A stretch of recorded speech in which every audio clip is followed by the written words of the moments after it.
We are on Skills Day 8.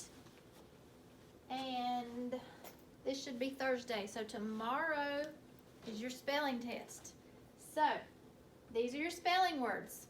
Swimming, rotten, hidden, batter, shredded, popping, knotted, tricky word there. Compound words, starfish and campsite. I hope you're practicing those and getting real creative with your spelling activities. Those can be fun. All right, we are starting a new unit in skills today. We're starting unit 6. So the first thing we're going to do in unit 6 is we're going to talk about some new spellings for the S sound. Those spellings, we'll learn a couple today, and then as we move through our lessons, we'll learn more spellings for that sound. But just for today, we're going to stick with 2 new spellings, I think. So let me put my spelling tree up. And you'll see some branches on our spelling tree are empty because we're not going to learn those sounds just yet. So the sound we're learning about is the S sound. And we're going to learn some other spellings besides just the S. So we have our S. The whole tree represents the S, okay? That sound. We have our S spelling and we have our double S spelling. Those are the 2 spellings that you already know. So we have words like snake, sit, sun, and song. And then we have our double S, and that's when the S comes at the end of a word, or sometimes it's in the middle of the word if we add a suffix like kiss could become kissing, and we would keep that double S. Okay, dress could become dressing, and we would keep that double S. So those are the 2 sounds that you already know. I'm going to show you a different sound, a different way to spell the S sound, the S sound, and that is with a C. Now we know normally the C makes the K sound. And in most words, it's going to make the K sound. The K sound is the most common sound you're going to see for the C. But there are times when this letter, our letter C, makes the S sound, as in the word sell, cent. We're learning about money and math, and we're dealing with cents. And in the word pencil, sell, cent, pencil, and those are all spelled with the C. So in these cases, the S sound, the S, is spelled with a C. It can be a little tricky at times, but we'll get it. We'll practice it a lot.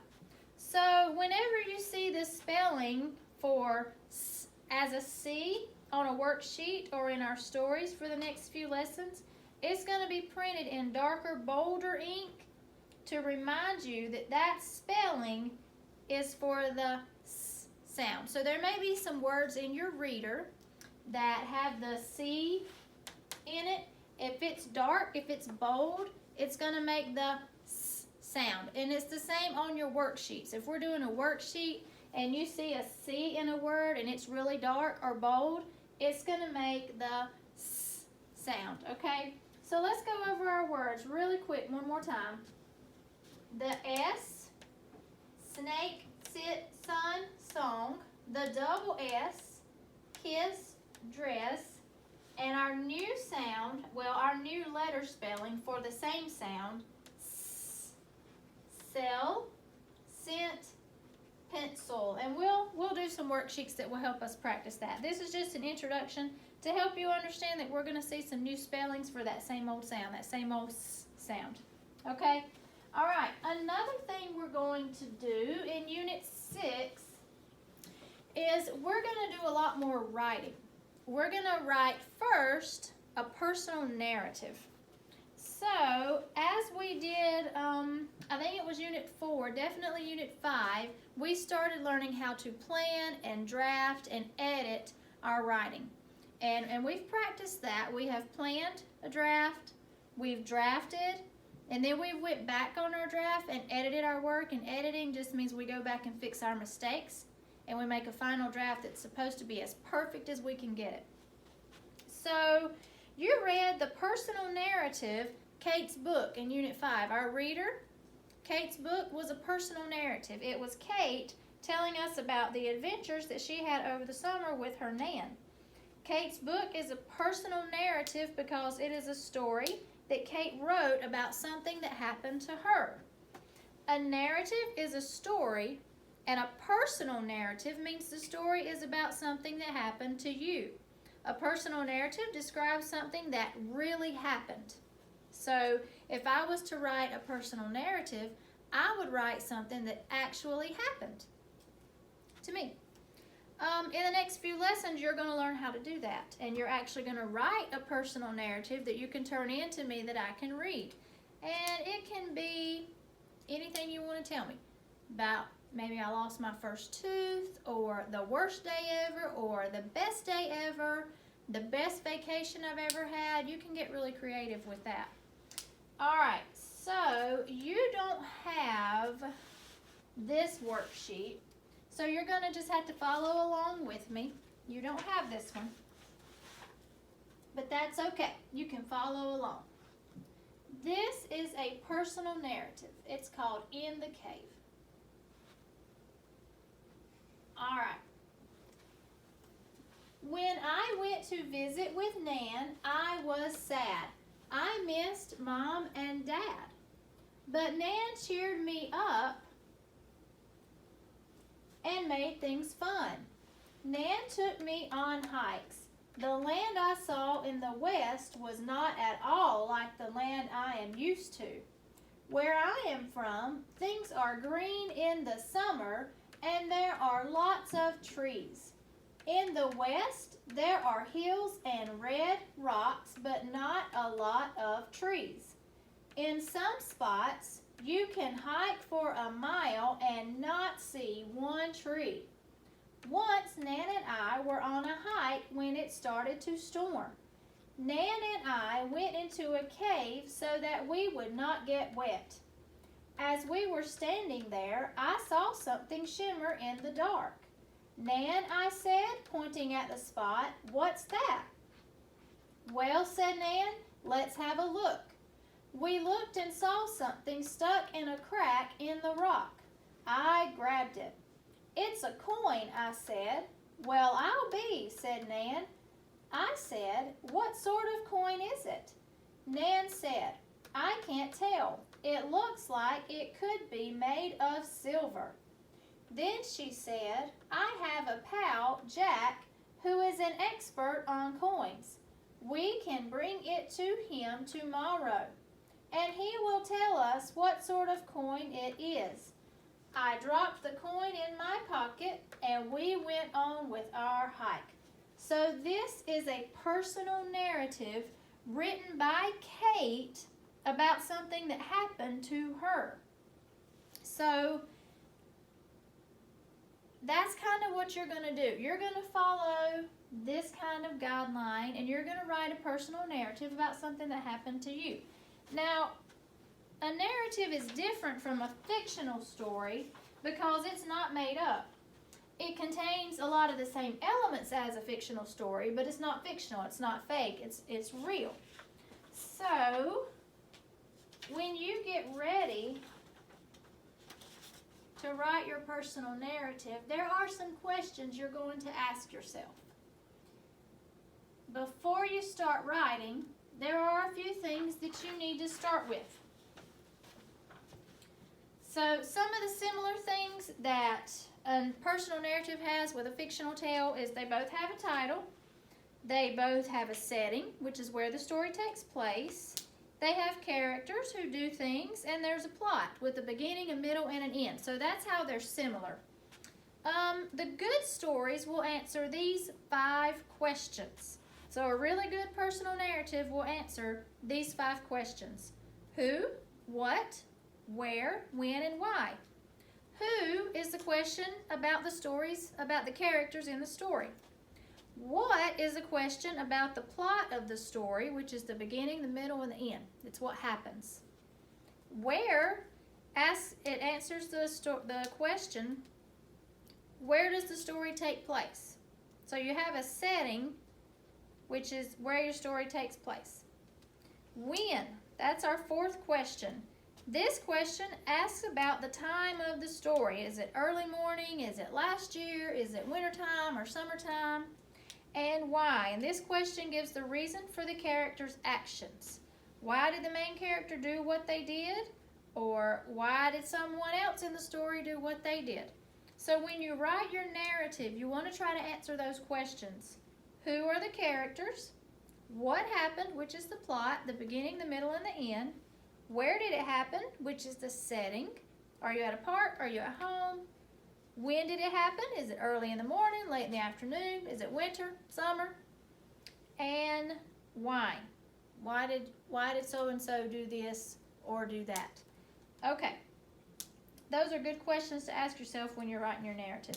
So we're going to try to work through this based on the story we just read in the cave, which was the personal narrative. So we will answer these questions about In the Cave. So the name of the tale was In the Cave.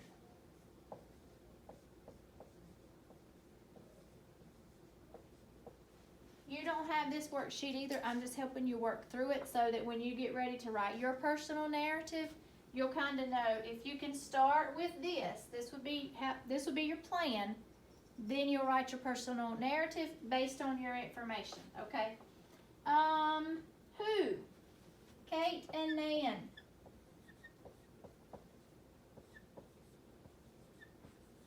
And where? They were in the West.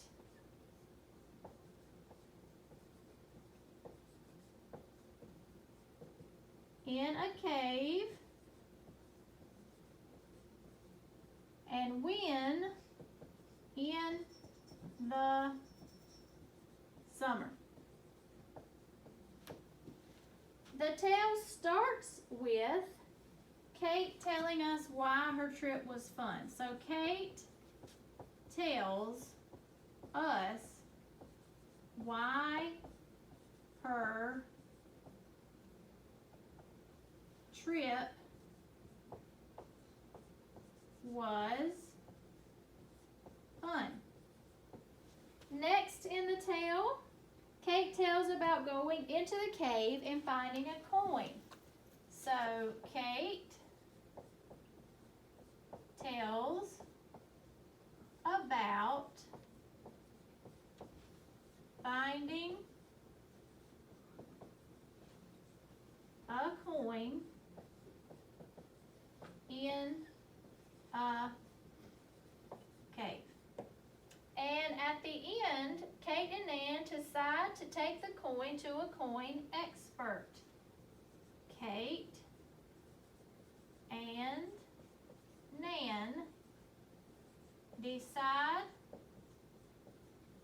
to take the coin to an expert. Now, this is not the entire story that we read. These are just the highlights. It's the name of it, who the characters are, where and when it happened, how it starts, what happens next, and what happens in the end. So when you plan your personal narrative, you're going to start with something like this. Then when you write your personal narrative, you'll include details. There are a lot of details in the story we read in the cave that are not on this paper. So you start with a plan. You know what you want to talk about, but then you add details, okay? And that's what Kate did. She had all this information, but she gave us a lot more details in her actual personal narrative. So that's what I want you guys to do. When you get ready to write your personal narrative, I want you guys to plan it out like that, but I want to see a lot of details. I want to know every little thing that happened, whatever story you're telling me, whether it's the best day, the worst day, the first time you lost a tooth, what it was like visiting the beach or getting in the ocean, just whatever you want to tell me. But I would love to have some details. All right, so I'm going to put some words on the board.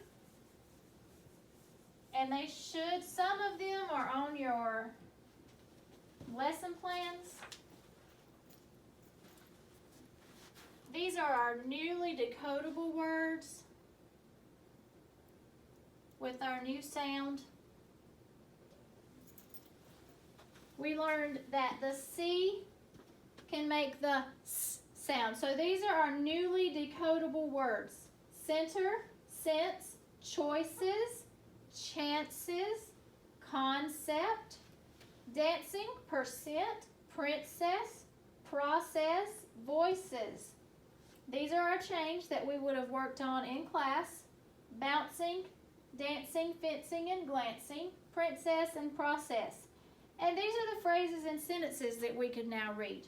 Loud voices, skin cells, dancing is fun, crabs have pinchers, a dime is the same as 10 cents, Pam is dressed like a princess. So these are some of the new words that you'll be able to read and decode as you're reading. And that wraps up this lesson. I hope you enjoyed it. I hope it helps, and I'll see you next time. Bye, guys.